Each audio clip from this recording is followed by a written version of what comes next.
मगध में उस समय नंद वंश का शासन था। राजा घनानंद बहुत शक्तिशाली था, लेकिन उसके शासन में प्रजा भारी करों से परेशान थी। एक दिन तक्षशिला का विद्वान चाणक्य पाटलिपुत्र आया।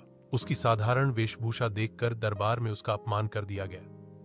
चाणक्य ने उसी क्षण शपथ ली, मैं नंद वंश का अंत करूंगा और इस धरती को एक योग्य सम्राट दूंगा।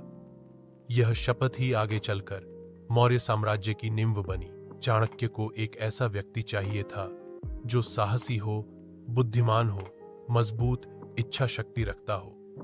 तभी उसे मिला चंद्रगुप्त, एक तेज, तर्रार और प्रतिभाशाली बालक। चाणक्य ने उसे अपने संरक्षण में लिया और तपस्वी की तरह प्रशिक्षित किया। रणनीति, युद्ध, राजनीति और राज्य संचालन सब सिखाया। अब जब चंद्रगुप्त तैयार हो चुका था, चाणक्य ने अपने शिष्यों और सेनाओं को संगठित किया। पहला प्रयास विफल रहा, पर चाणक्य ने हार नहीं मानी। उन्होंने फिर सेना तैयार की, लोक समर्थन लिया और घनानंद को कई युद्धों में चुनौती दी। अंत में निर्णायक युद्ध हुआ, जिसमें चंद्रगुप्त ने घनानंद को पराजित कर दिया।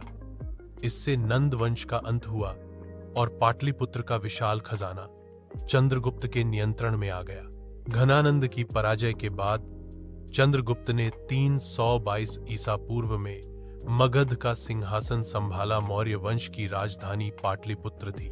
यह भारत के इतिहास का पहला सबसे बड़ा संगठित और शक्तिशाली साम्राज्य बना। चाणक्य उसका प्रधानमंत्री बना और उसी समय अर्थशास्त्र जैसे ग्रंथ की रचना हुई। चंद्रगुप्त ने मगध की सीमाओं को बढ़ाते हुए उत्तर भारत के अधिकांश हिस्सों को अपने अधीन कर लिया।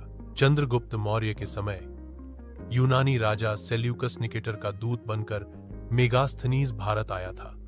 इसने अपनी पुस्तक इंडिका में मौर्य वंश का वर्णन किया है।